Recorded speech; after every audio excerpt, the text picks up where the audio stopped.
আজকে আমরা ত্রিকোণমিতিক যে গাণিতিক সমস্যার সমাধানটি করব। এই গাণিতিক সমস্যায় আমরা যে বীজগাণিতিক সূত্রটা ব্যবহার করব সেটা হচ্ছে বর্গ নির্ণয়ের সূত্র। মূলত আজকের এই যে গাণিতিক সমস্যার সমাধানে বর্গ নির্ণয়ের সূত্রটারই প্রাধান্য বেশি পাবে। আর পাশাপাশি যে ত্রিকোণমিতিক যে সূত্রগুলো আছে যেগুলো আমরা হরদম বা সবসময় ব্যবহার করে থাকি সেগুলো তো থাকবে। তা বর্গ নির্ণয়ের সূত্রটা কেমন? বর্গ নির্ণয়ের সূত্রটা হচ্ছে এমন: a plus B whole square সমান হচ্ছে a square plus 2ab plus B square. এটা হচ্ছে বর্গ নির্ণয়ের সূত্র। এখন এটা যদি আমরা বিপরীতভাবে থাকে, বিপরীতভাবে মানে হচ্ছে কি, যদি এইভাবে হয় যে a square plus 2ab plus B square, তাহলেও আমরা লিখতে পারবো a plus B whole square. অর্থাৎ এটা আমরা দুইভাবেই ব্যবহার করে থাকি সাধারণত। কি হবে? a plus B whole square সমান আমরা লিখে থাকি a square plus 2ab plus B square, আবার a square plus 2ab plus B square সমান আমরা লিখে থাকি a plus B whole square. অর্থাৎ কোনো বীজগাণিতিক রাশি হতে পারে বা ত্রিকোণমিতিক রাশি যদি এই ফরম্যাটে চলে আসে, a square plus 2ab plus B square, এই ফরম্যাটে আমরা দাঁড় করাইতে পারি, সেক্ষেত্রে a plus B whole square অর্থাৎ প্রথম পদ যোগ দ্বিতীয় পদ হোল স্কোয়ার, এই ফরম্যাট বা বর্গ নির্ণয়ের সূত্রটা এভাবে অ্যাপ্লাই করতে পারি। কিংবা যদি এমন হয় যে a প্লাস বি মানে হচ্ছে এখানে প্রথম পদ প্লাস দ্বিতীয় পদ, সেক্ষেত্রে আমরা a square plus 2ab plus B square এইভাবেও লিখতে পারি। আচ্ছা, এখন তাহলে আমরা যে আমাদের যে গাণিতিক সমস্যাটি সমাধান করার কথা আজকে, সেই সমস্যাটি দেখব এবং এই বর্গ নির্ণয়ের সূত্র ব্যবহার করব। আর পাশাপাশি ত্রিকোণমিতিক সূত্র তো অবশ্যই ব্যবহার হবে। আচ্ছা, এখন আমরা দেখে নিচ্ছি আজকে আমাদের প্রমাণের বিষয়। আজকে আমাদের প্রমাণের বিষয়টা হচ্ছে যে sin theta plus sec theta whole square plus cos theta plus cosec theta whole square equal 1 plus sec theta into cosec theta whole square. এই গাণিতিক সমস্যাটি আজকে আমরা প্রমাণ করব। আমরা এখন প্রমাণটা শুরু করতে পারি। সমাধান। আমরা বাম পক্ষ থেকে প্রমাণটি শুরু করব। তা সুতরাং প্রথমে আমরা লিখে নিচ্ছি বাম পক্ষ। বাম পক্ষে কি আছে? বাম পক্ষে আছে sin theta plus sec theta whole square plus হচ্ছে cos theta plus cosec theta whole square. এখন আমরা এই যে বর্গ নির্ণয়ের সূত্র a plus B whole square equal a square plus 2a plus B square, এই বর্গ নির্ণয়ের সূত্রটা এখানে ব্যবহার করব। কেননা আমরা খেয়াল করে দেখি sin theta plus sec theta whole square অর্থাৎ a প্লাস বি হোল স্কয়ারের ফর্মুলার সাথে মিলে গেছে। আর cos theta plus cosec theta whole square এটাও কিন্তু a প্লাস বি হোল স্কয়ারের ফর্মুলার সাথে মিলে গেছে। এখন আমরা ব্যবহার করি, তাহলে a স্কয়ার এই ক্ষেত্রে কি হবে? sin square theta plus 2ab অর্থাৎ 2 sin theta into sec theta plus B square অর্থাৎ sec square theta. sec square theta হলো আমরা প্রথম যে রাশিটি আছে sin theta plus sec theta whole square, এই ক্ষেত্রে আমরা বর্গ নির্ণয়ের সূত্র ব্যবহার করলাম। এখন cos theta plus cosec theta whole square, এই ক্ষেত্রে আমরা বর্গ নির্ণয়ের সূত্রটা ব্যবহার করব। এটা সমান লিখব হচ্ছে cos square theta plus 2 cos theta into cosec theta plus cosec square theta. আচ্ছা, আমরা বর্গ নির্ণয়ের সূত্রটা এখানে ব্যবহার করলাম। এখন আমরা একটা বিষয় খেয়াল করি, এই যে sin স্কয়ার থিটা আর হচ্ছে cos স্কয়ার থিটা, আমরা জানি ত্রিকোণমিতিক সূত্র sin square theta plus cos square theta সমান সমান 1 হয়। সুতরাং এই যে sin স্কয়ার থিটা আর cos স্কয়ার থিটা, এটা আমরা কি লিখতে পারবো? 1 লিখতে পারবো। তো এই ক্ষেত্রে আমরা এখানে 1 লিখলাম। আচ্ছা, এরপর আমরা একটা বিষয় খেয়াল করি, এখানে আছে কি 2 sin theta into sec theta আর এখানে আছে 2 cos theta into cosec theta. সুতরাং এই ক্ষেত্রে এই পদ দুইটির ক্ষেত্রে আমরা 2 কমন নিতে পারি। কি করতে পারি? 2 কমন নিতে পারি। আমরা এখানে 2 কমন নিচ্ছি। 2 কমন নিলে কি থাকতেছে? Sine theta into sec theta plus cos theta into cosec theta. এখানে আমরা 2 কমন নিলাম। আর এরপর এখানে থাকবে কি আমাদের অবশিষ্ট যে পদ দুইটি sec square theta plus cosec square theta.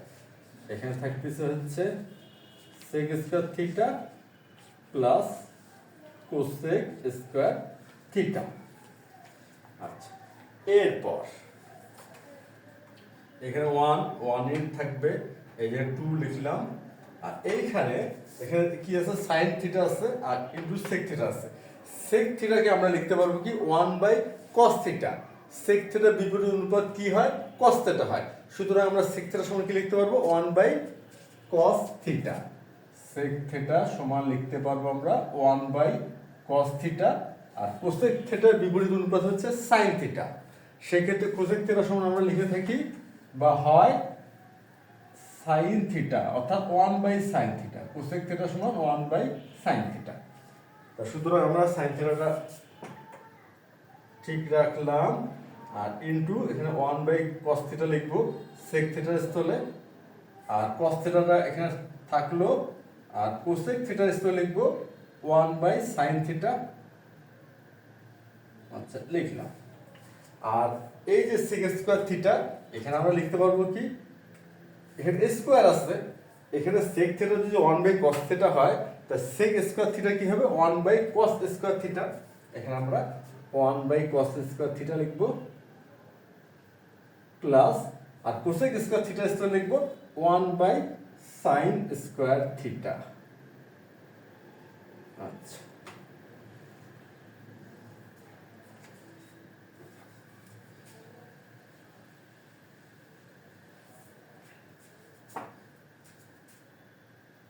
One plus, এখন আমরা দেখি আমরা যখন গুণ করতে পারবো, গুণ করলে কি হবে, সাইন থিটার 1 গুণ হবে, তাহলে সাইন থিটা বাই হবে কস থিটা, আর কস থিটা 1 গুণ হবে, তাহলে cos theta by sine theta.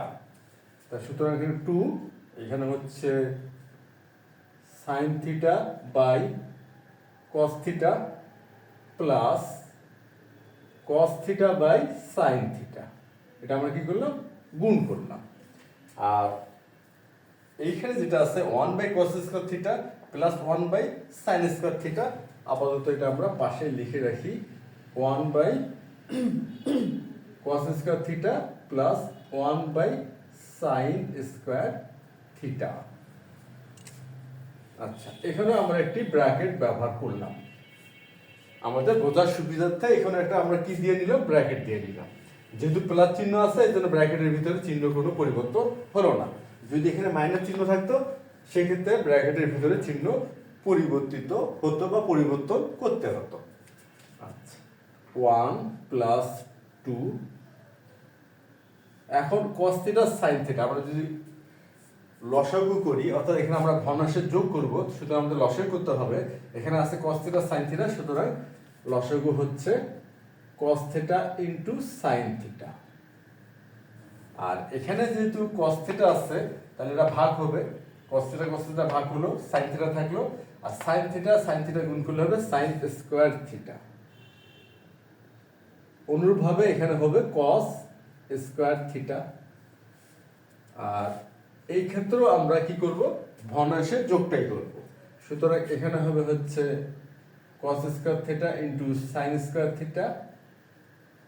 আর 1 আছে, সুতরাং এখানে sin স্কয়ার থিটা হবে, আর এখানে হবে cos স্কয়ার থিটা। আমরা জানি যে sin square theta plus cos square theta সমান কি হয়, 1 হয়। সুতরাং এখানে আমরা লিখব হচ্ছে 1, তাহলে 1/cos theta into sin theta plus, এখানে sin square theta plus cos square theta আছে, এখানেও হবে 1, আর এখানে হবে cos square theta into sin square theta সমান 1 প্লাস 2। এখন 1/cos থিটা কি হয়, sec থিটা হয়, এখানে হবে sec থিটা। 1/sin থিটা হবে cosec থিটা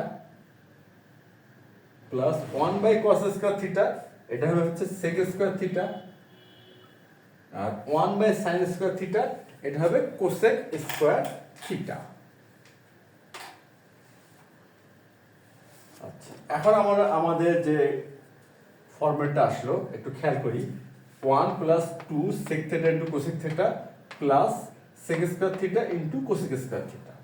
এখন আমরা দেখি একটা বিষয়, 1 এর স্কোয়ার দেওয়া যায়, কেননা 1 এর বর্গ 1ই হয়, আর শেষ যে পদটা আছে অর্থাৎ sec theta into cosec theta, এটা দুটোর উপরে যেটা স্কোয়ার আছে আমরা হোল স্কোয়ার দিতে পারি, অর্থাৎ একটা ব্র্যাকেট দিয়ে স্কোয়ার দিলাম, তার মানে sec theta into cosec theta whole square. সুতরাং A square plus B square এরকম একটা ফরম্যাট কিন্তু চলে আসলো।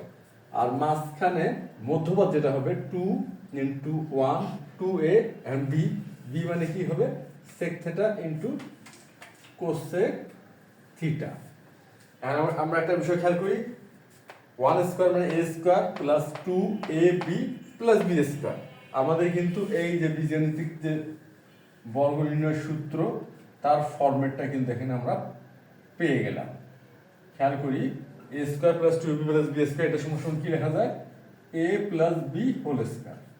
সুতরাং এখানে আমরা লিখতে পারবো a মানে এখানে 1 হচ্ছে, আর b মানে হচ্ছে কি sec theta into cosec theta, তাহলে এটা হচ্ছে sec theta into cosec theta, আমরা এখানে হোল স্কোয়ার দিলাম। আমাদের প্রমাণটা কিন্তু দেখা যাচ্ছে যে রাইট সাইড যে প্রমাণটা আনার কথা ছিল সেটা আমাদের চলে আসলো, যেটা কি হচ্ছে 1 plus sec theta into cosec theta whole square. আমাদেরও ঠিক তাই আসছে, এটা হচ্ছে রাইট সাইড প্রমাণিত। আশা করি আজকের এই গাণিতিক সমস্যাটির সমাধান তোমরা সবাই বুঝতে পারছো। তাহলে আজ এই পর্যন্তই, ধন্যবাদ।